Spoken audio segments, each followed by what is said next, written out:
இன்றைய வேத வார்த்தை இன்றைய நாளிலும் 17ஆம் தேதி ஆகஸ்ட் மாதம் திங்கட்கிழமை 2026ஆம் ஆண்டு கர்த்தருடைய பரிசுத்த நாமத்தில் இந்த நாட்களிலே உங்கள் ஒவ்வொருவரையும் வாழ்த்துகிறேன். இன்றைய நாளிலும் ஆண்டவர் நம்ம கொடுக்கிற ஒரு அருமையான ஒரு வார்த்தை என்னவென்றால், ஏசாயாவின் தீர்க்கதரிசன புஸ்தகம் 46வது அதிகாரம் 3வது வசனத்தை இந்த நாட்களில் வாசிக்க கேட்போமா இருந்தால், ஆண்டவருடைய வார்த்தை சொல்லுகிறது, யாக்கோபின் சந்ததியாரே, இஸ்ரவேலின் சந்ததியில் மீதியாக இருக்கிற சகல ஜனங்களே, எனக்கு செவி கொடுங்கள்.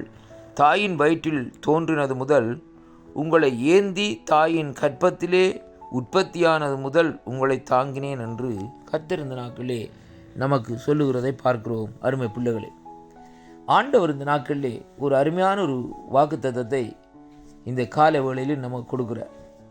யாக்கோபினுடைய சந்ததி என்று சொல்லி இந்த நாட்களிலே ஆண்டவர் இந்த நாட்களிலே நம்மை அழைக்கிறார். அருமையான கர்த்தருடைய பிள்ளைகளே, இஸ்ரவேலின் சந்ததியில் மீதியாக இருக்கிற சகல ஜனங்களே என்று சொல்லி இந்த நாட்களிலே அங்கே தேவன் 2 பிரிவான ஜனங்களை குறித்து இந்த நாட்களிலே அங்கே பேசுகிறதை பார்க்கிறோம்.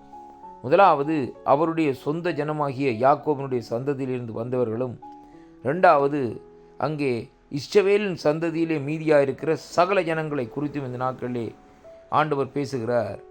எனக்கு செவி கொடுங்கள். தாயின் வயிற்றிலிருந்தே தோன்றினது முதல் உங்களை ஏந்தி தாயின் கற்பத்திலே உற்பத்தியானது முதல் உங்களை தாங்கினேன் என்று சொல்லி ஆண்டவர் இந்த நாட்களில் நம்மை சொல்லுகிறதை பார்க்கிறோம். அன்பு சகோதர சகோதரிகளே, தேவன் நம்மை தாங்குகிற தேவனும் தப்புவிக்கிற தேவனுமாய் இந்த நாட்களில் இருக்கிறதை அங்கே பார்க்கிறோம். எங்களை இந்த நாட்களில் ஆண்டவர் இந்த நாட்களில் உலகத் தோற்றத்துக்கு முன்னே எங்களை இந்த நாட்களில் கண்டுகொண்ட தேவனாக இருக்கிறார் என்று சொல்லி அங்கே காணக்கூடியதாக இருக்கிறது. அப்படியானால் அந்த ஜீவனுள்ள தேவன் இந்த நாட்களிலே கேட்கிற ஒரு வார்த்தை என்னவென்றால், எனக்கு செவி கொடுங்கள் என்று சொல்லித்தான் இந்த நாட்களில் ஆண்டவர் சொல்லுகிறதை பார்க்கிறோம். இன்றைக்கு ஆண்டவருடைய சத்தத்தை இந்த சத்தத்திற்கு நாங்கள் செவி கொடுப்போமா இருந்தால், நம்முடைய வாழ்க்கையிலே நம்முடைய அதாவது நாங்கள் இந்த பூமியில் வாழுகிற வாழ்க்கை நாட்களிலே இந்த நாட்களிலே நமக்கு எந்த விதமான இக்கட்டுகளோ நெருக்கங்களையோ இந்த நாட்களிலே நாங்கள் இந்த நாட்களை சந்திக்க வேண்டிய அவசியம் இல்லை. ஏனென்றால் அப்படிப்பட்ட நெருக்கங்கள் இக்கட்டுகள் இந்த நாட்களில் நமக்கு வருமா இருந்தால் கூட அவைகள் எல்லாம் இந்த நாட்களிலே இலகுவாக இந்த நாட்களில் நம்மை கடந்து போகிறதை பார்க்கிறோம். அருமையான அன்பு பிள்ளைகளே, ஆண்டவராகிய இயேசு கிறிஸ்துவை சொந்த இரட்சகராக ஏற்றுக்கொண்டவர்கள், ஆண்டவரோடு நடந்தவர்களுக்கு பாடுகள் இருந்தது தான், உபத்திரவங்கள் இருந்தது தான். ஆனால் அந்த பாடுகள் உபத்திரவங்கள் எல்லாம் அவர்களை இந்த நாட்களிலே அங்கே ஒன்றுமே செய்ய முடியாமல் போய்விட்டதை அங்கே காணக்கூடியதாக இருக்கிறது. அருமையான கர்த்தருடைய பிள்ளைகளே, இன்றைக்கு பழைய ஏற்பாட்டு பரிசுத்தவான்களை எடுத்து பாருங்கள். எவ்வளவு பாடுகள் மத்தியிலே உபத்திரவங்கள் மத்தியில் இந்த நாட்களில் நடந்தார்கள். தீர்க்கதரிசிகளை பாருங்கள், எலிசா தீர்க்கதரிசிகளை எடுத்து பாருங்கள். அருமையான கர்த்தருடைய பிள்ளைகளே, அவருடைய பாடுகள். அதே வேளையிலே அங்கே யோசேப்புடைய வாழ்க்கையை எடுத்து பாருங்கள்.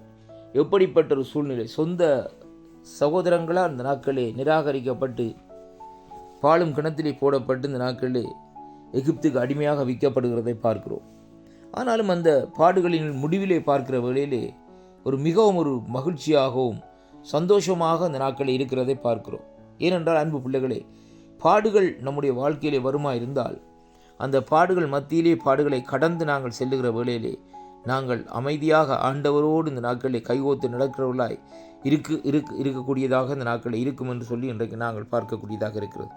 அதனாலே அன்பு பிள்ளைகளே, இந்த வாக்குத்தத்தங்களை நீங்கள் விசுவாசிக்கிற வேளையிலே, வாக்குத்தத்தங்களை இந்த நாட்களில் அனுதினம் இந்த நாட்களில் தியானித்து அதை நீங்கள் இந்த நாட்களில் அங்கே அதை கேட்கிற வேளையிலேயே கர்த்தருடைய பிரசன்னம், கர்த்தருடைய சமூகம் உங்களோடு கூட இருந்து உங்களை இந்த நாட்களை நடத்தி செல்லுகிறதா இருக்கிறோம். இந்த வாக்குத்தத்தத்தை நாங்கள் பார்க்கிற வேளையிலே ஆண்டவர் இந்த நாட்களிலே யாக்கோபனுடைய சந்ததியையும் இஸ்ரவேலுடைய சந்ததியாக 2ஆக பிரித்து இந்த நாட்களிலே அதே வேளையிலே 3ஆவதாக மீதியாகிய சகல ஜனங்களே எனக்கு இந்த நாட்களிலே செவி கொடுங்கள் என்று சொல்லி இந்த நாட்களில் சொல்லப்படுவதை பார்க்கிறோம். அருமை பிள்ளைகளே, இந்த நாட்களை பாருங்கள். ஆண்டவருடைய சத்தத்துக்கு இந்த நாட்களில் நாங்கள் செவி கொடுப்போம். ஏனென்றால் வேதம் சொல்லுகிறது, காதோஸ் வனாந்தரங்களை அதிர பண்ணுகிற கர்த்தருடைய சத்தம், பெண்மானை ஈன பண்ணுகிற கர்த்தருடைய சத்தம். அப்படிப்பட்ட சத்தம் இந்த நாட்களில் உலகமெங்கிலும் தொனித்து கொண்டே இருக்கிறது. அவருடைய வருகை சமீபமாக இருக்கிறபடினால் ஆமோஸ் தீர்க்கதரிசி 4ஆம் அதிகாரம் 12வது வசனத்திலே சொல்லுகிறார், உன் தேவனை சந்திக்கும்படி நீ ஆயத்தப்படு என்று சொல்லி. அப்படியானால் அவரை சந்திக்கும்படியாக நாங்கள் ஆயத்தப்பட வேண்டுமா இருந்தால், முதலாவது அவருடைய சத்தத்திற்கு இந்த நாட்களிலே நாங்கள் செவி கொடுக்க வேண்டும்.